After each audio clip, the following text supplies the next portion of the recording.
Hi guys, and you're welcome to the journey of a Niger boy. My name is Pascal Oki, or you can call me Pascali that you already know. Today, I'm sitting here with a beautiful young lady, and we're going to be talking about life as an undergrad in Canada. Life as an undergrad in Canada. So, if you feel like there's something that you need to know when you're coming to Canada to study, this is the time for you to listen. And I'm going to allow her to introduce herself. So, oh, na na na, oh, it's Pascal again. Herself. So, can you introduce yourself, please? Hi guys, my name is Faith. I am from Zambia. I'm currently in my second year of university at UNB, University of New Brunswick. I'm taking a double major in political science and environmental studies. Okay, that's good. Let me start quick off as an undergrad student in the University of New Brunswick. How would you describe your life in a very short word? Like, what would you say being an undergrad is in Canada? Hectic. Really? Really easy? It's hectic, at least for me, because I'm not only doing one program, I'm Okay. doing two, so it's constantly busy and very hectic. Okay, so let's talk about doing two program at the same time because I know where I come from in Nigeria. I don't know if that exists that you can actually have like two majors at the same time or Right. one major and probably another diploma at the side. So what made you decide to go for two program at the same time? Right. I was kind of torn in between my interests, because I was very interested in the environment, sustaining it and saving it and the like. But I'm also very critical about politics and just critical thinking too. And I thought political science allowed me to branch into that critical thinking, the philosophy behind it and whatnot. So I guess I was advised to take a double major, and I'm like, wow, you can do that? I didn't know what it was, but I'm like, okay, let's try it. All right, let's start And here I am. So let's start from when you got to UMB and you said you were advised to take a double major actually. So what's orientation? Was it at the orientation that you got that or who did you speak with that enlightened you about that particular choice that you can actually do a double major in undergrad? Okay. So I came in the winter term.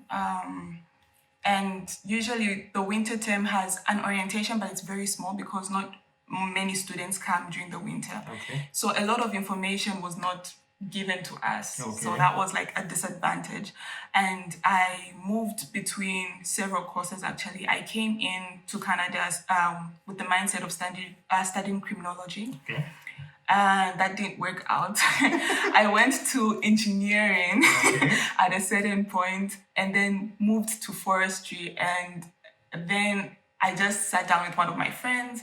I said, I'm really struggling to actually pick up what I want to do, and this isn't good. It's not looking right, And they said, oh, have you talked to your academic advisor? I'm like, what's that? Who is that? Where do I find them? Right. Then she actually advised me, no, just go to this office and tell them your story. So I went there helpless, like, hear me out. I need help. This is me. Please help me. Help me. Okay. So I told them my story, and they're like, okay, let's try. Since it's the first year, you can try studying, getting courses in your environmental field, and let's put you also in some arts fields and stuff like that. So when I went with my arts program, I went into this class, political science of globalization. Okay. And I really liked it. And I said, wow, this is something that I could actually do. Yeah. And then it fit very well with the environment because right now there's politics of how states should sustain the environment and other states want to, pollute it and control, and then others are like, no, we should save it because of this. So I think it fit very well. And I suggested, could I do both of them? And they were like, yeah. They're like, yes, you can. Okay, that's a good one. That's the first one anyway. So let me ask you this. The fact that you said you moved from one course or one department to another in your Yeah. first year, Uh-huh. how soon were you able to realize that, oh boy, oh girl, I need to move away from this course. I need to move from whatever I'm doing right now because I'm not coping at this point. What time did you realize that anyway? For my criminology class, it was kind of instant, Oh, and it's a very silly, it's a very silly reason why I moved from it. Coming from Zambia, it's a Christian nation, okay. and I wasn't really accustomed to how professors would swear in class. Oh, So I entered class, and this professor comes in and he's swearing about how expensive the textbook is, and I'm there like, really? I'm like, are you supposed to be saying that? And then I'm like, no, it's not for me. And that's how I left. So that's a very silly reason. Okay. But then I went to engineering, and I found that how advanced their lessons were. I had a lot to catch up on. Okay. Just from my high school, the information that were given was not enough for me to actually be comfortable To learning in the that. class. So one thing that I've noticed as well too, coming from Africa, is this: the level of education that we got from like the high school, from the primary school. Sometimes we graduate very fast and all that, Yeah. but then the level of education is not as strong or as good as what they have over here. So when we tend to come for undergrad study, especially because I noticed that a lot of people study with the struggle with the undergrad study here, and we find it very difficult to really cope with that. I did a video on what what should inform your own decision when you want to come and study undergrad. Were you able to get somebody to tell you that when you're coming abroad, this is what you should come and study, or your parents just paid for you and say you're going to Canada, just go and do anything that you like over there? Is that what you got when you were leaving home? No, I feel the expectations of an African family are very high for their children, like just getting an education. For my country in particular, it's either you do engineering or business or medicine or law. Yeah, These. almost the same thing: law, medicine, Yeah. engineering. So coming to Canada, I think my family was very certain that I was doing engineering for the longest time. Oh, We're wow. like, okay, she's doing engineering. My daughter is doing engineering, you know. But yeah, to their surprise, It was not engineering. it was not. No problem. That is really good. No, so now that you've settled down and based on your experience and everything, what do you think should be the first line of action for anybody that is coming from a kind of country from Africa to come and study in Canada or study anywhere in Europe and say, this is the first thing that you need to do? Just like you went to go and see a course advisor, would you advise that someone should come in and see a course advisor first before even trying to pick a course or try to go for anything? Yeah, 100%. Okay. Certainly, yes. So that is one thing that we do not have in Africa. We really have like course advisor that will go to and say, this is how you should go about it and this and everything. Yeah. So now that you've settled down with a course or with two major, with a double major that you're doing now, what would you say is the difference now? Do you feel comfortable now that you're already studying in those courses that you're interested in? Yeah, it's definitely a relief because I have a clear vision of where I'm going and where I want to be. Okay. Yeah, not being certain of what you're doing could be also very hectic and frustrating too. But when you're certain to know, okay, this is my plan, this is where this road is leading me, and eventually I'm going to end up being at this point.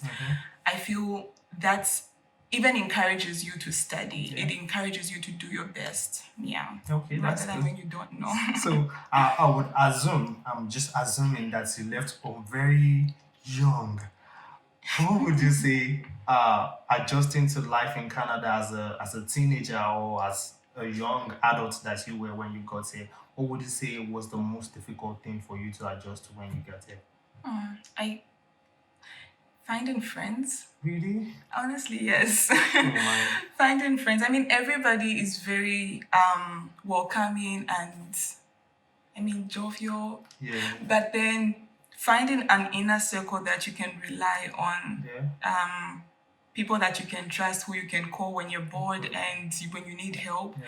That was, I think, my Really most and difficult part. Yeah. Okay, I think socializing is like a problem. Maybe socializing is more of the culture shock that people talk about too when they get to Canada, because I know that Canada is like a very diverse land and you have a lot of people there. Do you feel like you feel drawn to an African rather than an Asian, or rather than a Canadian or something when you came here? Maybe that was too difficult for you to really get somebody to be friends with that time. Yeah. Because there's that thing where you feel like you're different in the ministry.